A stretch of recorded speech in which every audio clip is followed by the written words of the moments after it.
Today we're joined by Sebastian Szalinski, and we talked about how to increase AOV with Info Proudcts, bundles, and apps for e-com store, and how to survive the next recession. Let's dive right into the podcast. Maybe then a different kind of question. So right now, obviously, inflation is on the rise. Like cost of goods, everything is rising. So like profit margins are getting slimmer. Like, have you increased prices of the products for your brands, and like, have you seen that affect like any of the business metrics, like conversion rates, cost of acquisition, and so on? Yeah, a pretty controversial topic. We raised prices a lot, and even before that, I was a big fan of doing premium prices. Always, I did not like to sell some dumping prices on the supplement side, and we always try to bundle stuff up. We try to position ourselves as a premium brand there, which makes everything just easier. I mean, you can do it on the competitive way, or you can do it on the premium way. Both have their problems, both have their advantages, but I like to do easy stuff. And I think it's easier to make a premium brand and sell it for a premium price and have like the leeway of selling it that way. And even if you're not a premium brand, you can always sell some bundles. You can always put some information products onto them. We sold a lot of high ticket prices, to be honest. And the clients that we're doing on the consulting side, I think every second call I get onto with them is you have to raise your prices. And then we are trying to back engineer or reverse engineer. What can we do to sustain the raised prices and provide more value to the customer? So there's actually a way to charge more and deliver more. You have to find it. So basically you start with the decision of let's raise the price, and then you look at, okay, how can we add more to the product so the customer sees the reason for why the price is higher. Yeah. Interesting. Typically speaking, what are the low-hanging fruits you see that allow you to raise prices without making the customer mad? Yeah, you can of course increase the amount of cost of goods sold. I see no problem there. If you look at big brands like Huel, you can't buy one packet of Huel. You can't. You have to buy 2 packets. Like, there's no other way around it. And so if they make good marketing and good branding, and you want some Huel, you might as well have to buy 2 boxes of Huel. Like, it's the only way. We did that on some products. We like some when we sold something for razor for shaving the face and stuff. You can increase the amount that is in the package. You can put on additional products, or you can solve bigger problems with your products. I mean, we're talking a lot about supplements because they're just perfect for this example. But it's pretty difficult to sell some multivitamin or zinc for €8. Like, you can't raise prices for multivitamin from €8 to €50. But you can do a health and well-being stack with like a PDF guide, how to use them and stuff for $80, like no problem. And you could just include 3 to 4 products into that. And then on the other way, your ads can get better because you can talk about more features. You can show more. You have to show more for the value, and you have to actually can make bigger promises, because one product maybe is not solving like your health problems, but having a full-blown digestive stack actually might help your customer. Mm-hmm. I think this might be like an interesting topic, basically adding like info products together with like regular products. Like, have you done this a lot, and like have you like this be a good strategy like overall, or like any tips and insights like how to make it successful? Yeah, I think your niche and your product have to really fit into this equation. You can't do that everywhere. We worked with one brand who was selling skincare, and they actually included like an app, like a habit tracking app, that reminds you of how to use your skincare, and then push them into some blog posts and stuff. And the app was, I think, 30 days free, and after that it was like a calorie tracking app. You have to pay something for that. And the take rate was pretty good because people enjoyed being reminded to wash their face with the different products and stuff. So you have to be creative. There's no one-fits-all solution. With the personal brand in the fitness space, it was easy. We can sell a workout plan with like a video guide and a one-on-one consulting call. I don't know. You can put them into it, but you have to find something that makes sense. it can't look artificially pumped up. Okay, let's do a quick fire round. I'll put you on the spot. I'll give you a random product examples, and I want you to kind of like give some ideas for info products. Number one, mattress. Mattress. You can definitely do like a sleep hygiene, sleep tracking stuff. You can do like a 30-day sleep course. You can even sell some melatonin with it. You can white label some melatonin and have like your own brand on it. You can even sell something like melatonin infused mattresses as well. Yeah, you have to sleep naked on it so it gets absorbed into your body. Someone overdoses like 3 months later. Jesus. But I would do actually a sleep tracking course on there, like how to improve your sleep. Because if you're buying a new mattress, you might as well be interested in improving your sleep. This also gives a good idea. I remember there was a guy like Alex Becker talked about him who helped you create your sleeping kind of like persona or whatever it was called. It's a good lead gen funnel. Yeah, sleep chronotype. It's a good lead gen funnel that leads into maybe like selling like your chronotype is this. You need, for example, have this kind of a mattress as well as an idea. Okay, up next, wallets. Wallets. I think that would be a case that will be pretty hard. You have to look at what your wallet is solving. If you are actually doing a wallet that has a specific use case, like I think some wallets are protecting you from electromagnetic fields and stuff, so your cards are not getting. So yeah, something like that. You can, if you have some paranoid customers, do some data privacy guide for that. Maybe you could actually do something like how to protect yourself from EMF. Yeah, it has to fit to your customers. Maybe they are interested in like even a habit like a spending tracking calendar too. Maybe they want to take finance into their own hands. You have to look at why your customers are buying it. Yeah, that's smart. Like I think that will depend based on your target audiences, maybe millennials, for example, like really rich people who want to have the status. Okay, that's cool. Then magnetic eyelashes.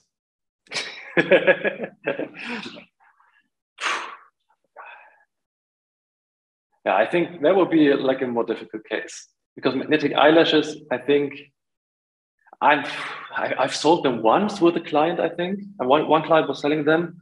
I'm not that big into this niche. I think it's just, they're not selling for premium, right? Like $20, $30? Or Yeah, can 20, they get $20?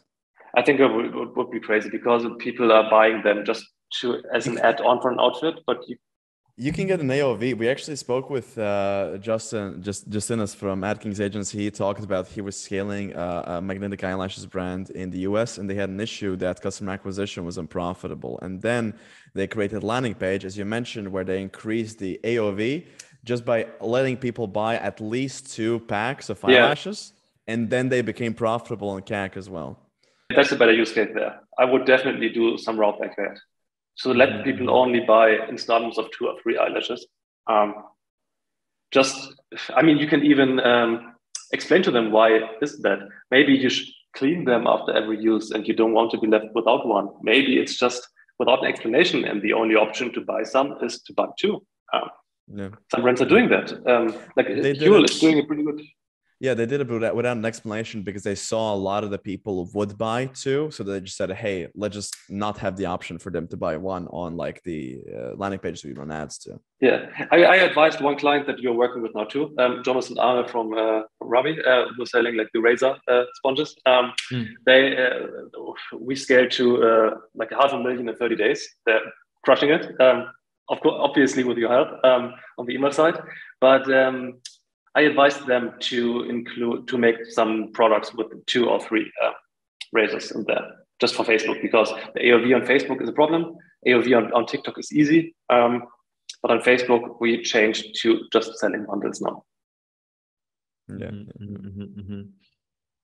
Maybe I'll take product 4 because I know we have a lot of listeners from a specific niche, so this would be pretty interesting for them. So like for butt plugs, what would be your info product recommendation?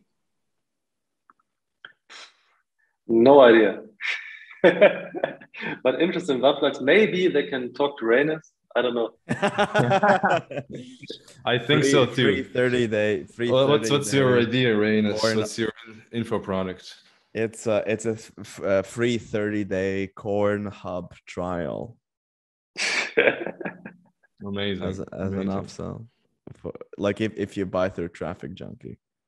An interesting topic I wanted to talk to you about is your exit, because you actually exited one of the supplement companies. You mentioned it was like you pivoted it into a home workout company. So I think that could be a good topic.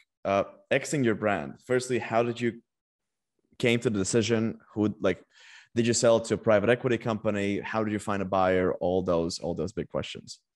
Yeah. So I'm definitely not the best guy to talk about M&A. So I just happened to be in the position to sell something for a lot of money there. But what we did is really capitalized on the trend of the flu taking the fitness space downhill. And then we did what every fitness brand was doing and do something for at home. So we really got the products to a way that were able to still be sold there. And I was actually really getting tired of the fitness space, really getting tired of the fitness space. And I had a co-founder there, like the influencer that his personal brand started, the whole 9 yards. And then I talked to him. I was like, there's just two options that we could take this. The first option would be to sell everything. The second option would be I install an operations team inside and they sell it to you. There would be the two options. We looked for a buyer. We looked a lot. But I was not that great networking wise back then. So it was a pretty tedious task. So what I did was we streamlined the operations there. I built the in-house team doing what I was doing there, and I sold my part of the company to the founder to a market price. So we did not did like a pretty friendly deal. We did a normal deal that every other company would buy for this amount there too. So it was a pretty good deal for me, to be honest. And we had a lot of we built a big customer base. We solved the marketing in some way. So he was able to still push the company after that. Mm-hmm. Is the company still running? Yeah, company is still running. I think the supplement part of the brand is not running anymore, but it had some fulfillment issues, which led to the supplement part being broken down. But the fitness part of the brand is still running. Yeah. I think we're gonna have another podcast with another German guy who also like sold this share to the company. I think it's a very interesting dynamic because sometimes you might start businesses with a business partner. You start to look in different directions. Maybe one of them doesn't want to continue it, and then it's about how do you have a breakup where you don't have a business that just dies out first of all, and then you don't fuck someone over. That is an interesting topic in general for you. So basically you sold it at a market's price. Did you have like an evaluator come look at it, or were you looking at the valuations you heard you saw online? We had some third-party evaluator look at our company, and we sat at a table and we were looking, okay, these are the cash flows and the profit that we are bringing in.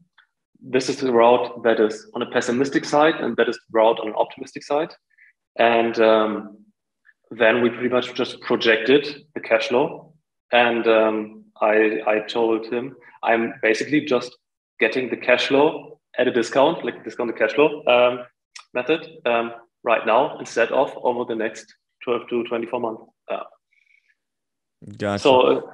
So we had some third party, and then we had an agreement between us because we worked together 3 years. So so basically you didn't get everything all in one setting. You're basically getting paid out from the monthly profit. Oh no, I got it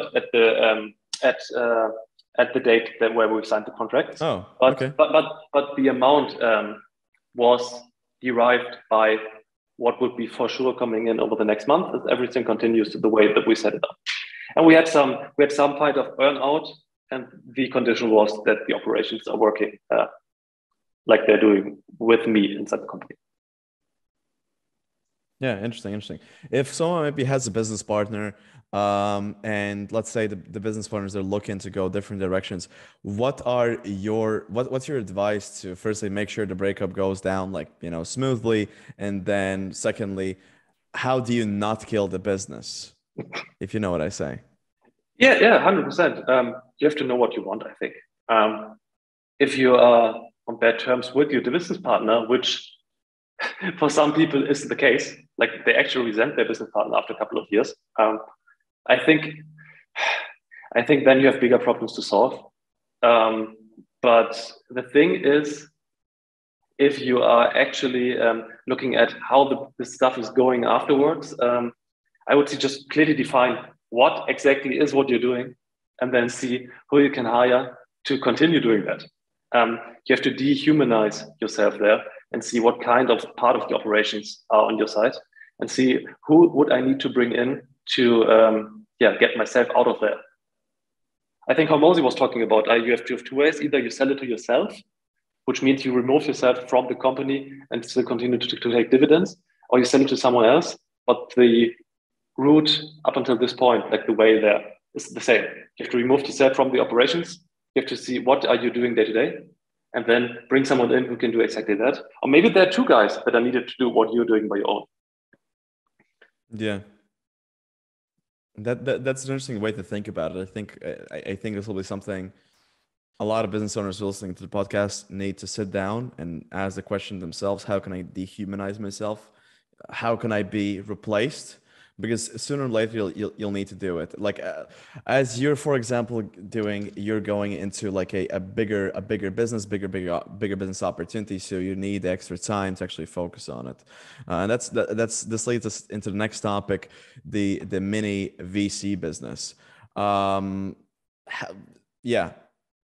you acquired a brand through the business yet, or is it just in its infancy stages? Yeah, we have 3 brands that we are working with on a partnership deal. We are pretty happy about that. They have been ex-client on the consulting side. So we built up a lot of equity there, a lot of trust equity. And then the actually company equity caught up, if you want to say it like that. Right. And but it's just, VC is just such a big word. We were shifting from being paid for consulting to actually improving the business as someone on their side of the road. Mm-hmm. Maybe a quick question here, like how does it work? Let's say you pay them, let's say for minority stake of their business, and then do you plan on like exiting later the multiple, or basically just taking the cash flow every year, every month? Like how does the structure look there? Yeah, so the 3 companies that we're working with on that side, I would be fine with either way. If they continue growing, I'm fine with that and taking dividends out of that. If we would be able to sell them, I would be happy with that too.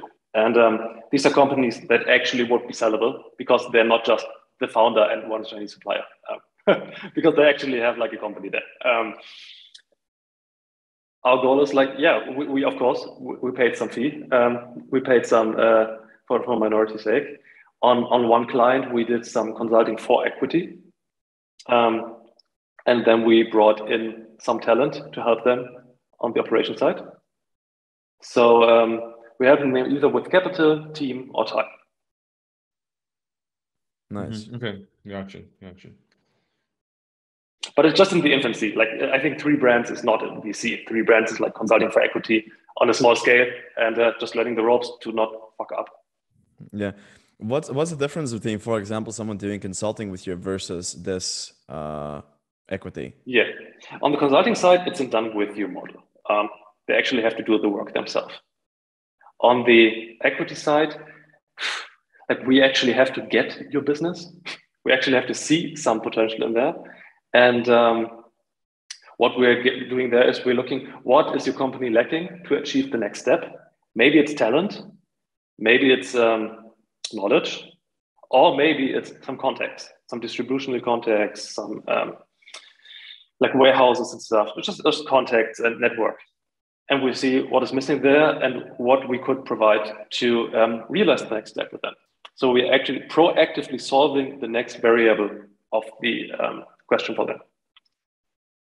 Gotcha. So you basically become a part of the business, someone who Yes. moves the needle forward, who pushes the scale. Okay, yeah, that's very interesting. And we of course have some in-house team who's doing a lot of stuff that you otherwise would be buying for a very expensive premium. We have like actually the best creative department in my eyes that I ever seen. Like our creative department is crazy good. I'm impressed every day that they send something over. And our developer is like our main developer. He's like the smartest guy I ever met. And I'm still dumbfounded why he works with me. I hope he's not hearing that. Yeah, and he's doing a lot of conversion rate optimization, like the whole backend stuff. I mean, up to a certain level of scale, you actually need some developer to work out your kinks. Yeah, that's a good point. Okay, Sebastian. So if someone wants to find you, where can people find you? Yeah, so in the German-speaking markets, I'm pretty sure they see my ads and they click them away because they're too stupid. Yeah, I actually like the weird, dark Becker humor. I'm doing that too. So we can actually reach me like via email, I think. Email is the best. You do Seb, S-E-B, @ecomscaling.org. Just shoot me an email. Even if it's international, like our main focus definitely are German-speaking countries. But I see no problem why we shouldn't talk with international brands. Nice. So seb@ecomscaling.org. Yes. Nice. So then a question on my end. This is stolen from Tim Ferriss. I proudly say that. But I still think this is interesting. If you were given the chance to put anything on a billboard in New York Times Square, what would you say and why? I dreaded the question because I looked at your John Manar podcast and you asked me the same. Yes. But I think like one of the most important mind shifts that I did was, if something gets easy, you have to go hard. Sometimes you're finding a vehicle that allows you to get some alpha and stuff, to capture some profits, to push something. These opportunities are not coming every day. So if you find something that works better than you thought, you owe yourself to push it hard because you never know when the next opportunity is coming. I did that 2 years ago with the consulting offer. I saw the need in the market. I pushed it hard. We made a lot of money with that. And I'm still kicking my ass for not pushing harder 2 years ago. Interesting. Amazing. That is a good point. So if someone's listening, you're doing TikTok ads, remember to push harder. Push harder. Push harder. Yeah, get better results. That's a very good piece of advice. So then, Jacob, do you maybe have any last questions for Seb? I think we're all good. Good to wrap up. Yeah. So Sebastian, is there maybe anything else you want to mention, you want to tell the audience before we wrap up? If you're looking for some awesome email marketing, you might as well check out Reynes and Jacob because they work with some clients of mine and they're crushing it. And I can say that from the bottom of my heart. I really like what you're doing with my clients. Appreciate it, man. Well, yeah, with that nice cherry on the top to the podcast, thank you so much for joining in. Hope you have a great day, and hopefully the listeners, they enjoyed as well. Take care. Peace out. If you thought this episode was valuable, share with a friend that might find this information useful, and leave a 5-star review so we can reach more influential people and bring lessons back to you. Now, I'll see you in the next episode.